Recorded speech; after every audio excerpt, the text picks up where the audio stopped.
Yeah, it's delayed. I don't know. There's like a trespasser on the line. Not this station, but another station on this particular Cranbourne line going back to the city.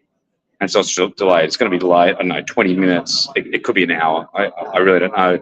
There's really no other way of getting back to the city unless I went to say back to Monash, and then got a bus to another station. But I don't know. I'm just gonna hang out on the train. Because I just can't be bothered getting a bus back to Monash. But yeah, it sort of happens when you travel. You know, there are delays. But to delay for a trespasser is kind of ridiculous, yeah. But this is what happens, and yeah. So on the so I'm going to So I was sort of looking around the Monash campus hub. It was pretty good actually. Some pretty good. Oh, it's got an announcement. Just from the network control centre, this was another update. Please be aware that Cranbourne currently stopped at Carnegie. It is due to a trespasser in the area. Your service may be getting help at a train station in the area. It is due to a trespasser in the Carnegie area. I'm working to get your service moving ASAP, and we do thank you for your patience and understanding while we work to clear the incident. Thank you for travelling with us, and have a great evening. Just an update saying, yeah. But yeah, like I was walking around, looking at the campus up. I thought it was pretty good actually. Some shops. They got a post office. They got a hairdresser. They got like a sort of mini supermarket, a pharmacy, places to eat. But yeah, it's pretty good places. I had like a sandwich, had a cheese salad sandwich, which was actually quite difficult to get. So it's good. Monash is a good camp. Yes, it is out of the way. You have to get a train to Hunting now, and then get a connecting bus. There's no direct bus from the city, and there's also it's probably too far to walk from Huntingdale Station. You have to get a connecting bus, but it's a good campus and it's a good university. It ranks sort of the top 8 along with the University of Melbourne. So yeah. Monash, but I'm going to go. I'm staying close to. Good afternoon, everyone, and welcome to Metro Trains. This is another announcement. We are currently experiencing delays of up to 20 to 25 minutes. This is due to a trespassing in the Carnegie area. The good news is that we should have you on the move very shortly. We have just received clearance. We do thank you for your patience and understanding, and we will get you moving very shortly. Once again, we thank you for your patience and understanding. I hope you have a great evening. Yeah, apparently, I don't know. I said 25 minutes, but they're going to get going shortly. But I don't know. But yeah, I'll go to the University of Melbourne tomorrow. I'm staying close to Melbourne University at Carlton. Yeah, good campus, Sandstone campus. I think Monash was it 1961. I think it was open by the Premier at the time. Melbourne, of course, one of the oldest. Sydney University, yes, the oldest university in Australia, but Melbourne University would obviously be quite old as well. So yeah, but I've pretty much covered. I mean, I think there's something like 34 universities or something in Australia, and I've pretty much covered. I don't know. I mean, I've been associated with 6 universities in itself, and I've covered probably the majority of universities in Australia. And I thought actually Armidale, in Armidale. What is it?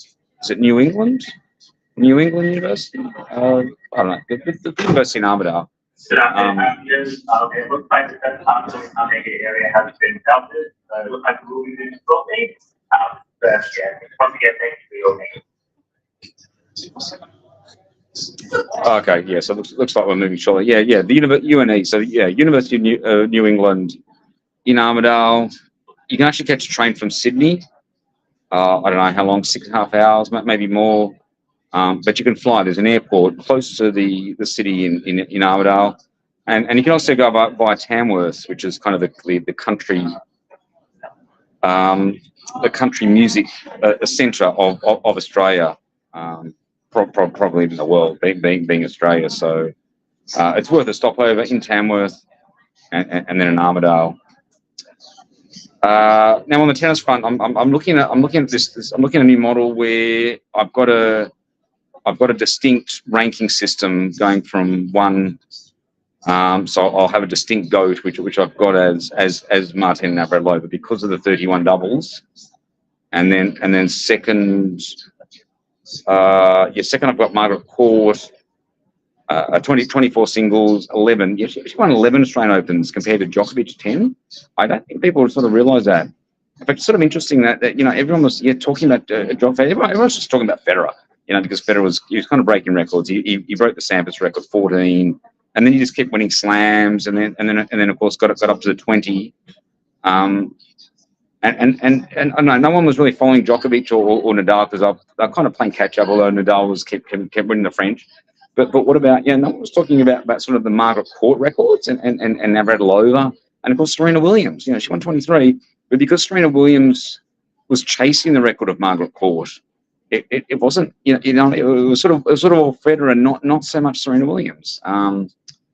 So, and it's sort of interesting now that it's all kind of done and dusted, although Djokovic is still playing. I've got the data, and we can now analyse the data and to say, well, who are the better players? And of course, I've got Nadal coming in 3 because he won. I sort of factor in the most number of a particular slam won at a particular format. So because he won the 14 French, I've got him coming in 3, and then Djokovic 4 with the 24 singles and 10 Australian Open. So Djokovic needs to win one more slam, and we'll then go up to rank 2, ahead of Court, due to the fact he would have 25 compared to Court 24, and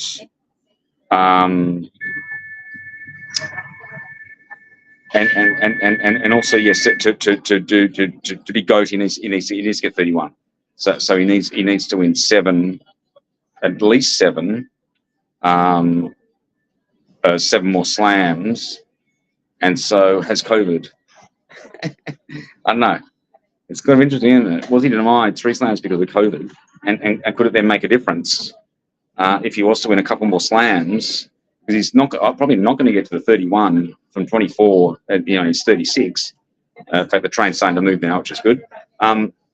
But yeah, could he? Could he win 3-4 more slams, and then COVID may have made that. You see what I mean? Getting to the 31. So I don't know. I think COVID has basically destroyed statistics or kind of tennis history. Anyway, maybe that makes it interesting. Maybe it's just something we can talk about for years to come. And of course, I've got Federer down at 9, but yeah, I've got Federer 3, was it? 3 behind Djokovic and Nadal, which is what you expect. I think most people would think that probably Djokovic and Nadal are better players because they've won more slams. And so 20, as good as 20 is, it's still only ranks 9. But it's 9 best all time. We're talking the whole sort of history of tennis, and looking a lot of sort of early statistics. And yes, you could argue that, well, yes, of course, COVID, but then, of course, there were other incidents. Of course, Rod Laver, unable to play for 5 years, World War I, World War II, the Monica Seles incident, Australian Open cancelled 1986. I don't know, changing dates. I don't know, Pat Cash could have potentially won that because he won Wimbledon 1987. It was also played on grass, the Australian Open, prior to 1988. I think Cash would have pretty much won that. So and he could. It's a whole lot. And also, the Grand Slams didn't actually start at the same time either. Wimbledon started in 1877, and then you had to wait sort of 10 years or something for the US and the French. Australian Open didn't come into 1905. So there's a whole lot of a lot of players that could have been denied potential slams. And maybe that's just what happened. So all you can really do is just look at the data on what slams are won, and to say that Rod Laver, maybe it's just not correct. Even though yes, he's only played to win 2 calendar slams. Well, I don't know. I don't know. Yeah, how many would have won in that 5-year period? Given the fact that Djokovic has been denied potentially 3 slams as well. So. But anyway, we can at least analyse the Grand Slam data. then you might look at, say, the rankings, and you might look at sort of other criteria. Because yes, Djokovic does have a record 410 minutes. It could get anywhere up to potentially 500 weeks. Compared to Federer, I was Federer 3 something, and Graf 372, was it? So, but it's good. It's good. So he needs one more slam to increase his rank to number 2, to be ahead of Nadal. But of course, Nadal could also win a slam, potentially, particularly when the French is coming up as well. But I don't know. I don't know. Can Nadal physically keep playing? He's kind of injured, isn't he? I mean, he kind of yeah, sort of interesting. And also, did Nadal lose to? He had that walkover in the French to Granollers. Does that mean Granollers actually beat Nadal at the French? I don't know what you make of that. I guess they didn't actually play any tennis, or they didn't shake hands at the end of the match. I guess it was just a walkover. So maybe it doesn't count. So maybe it's only Djokovic, and of course twice, and of course Soderling beat Nadal, and then Federer beat Soderling in the final. But I still think, at the end of the day, Djokovic, he lost to Alcaraz, Wimbledon. He should have won. He lost to Medvedev going for the calendar slam, and then recently loses to Sinner semis, and then Sinner takes the title against Medvedev. So I think Djokovic, well, I don't know, maybe he's just not good enough. Maybe that's 3 slams he should have won, and could have got to go, 31 ahead of Navratilova 31 doubles. So the next station is Marambina. Okay, so I'm going to have to. I'm still talking on this train, so I might just log out now. Okay, that was the Barron Breaks train delayed at Huntingdale for 20 minutes. Now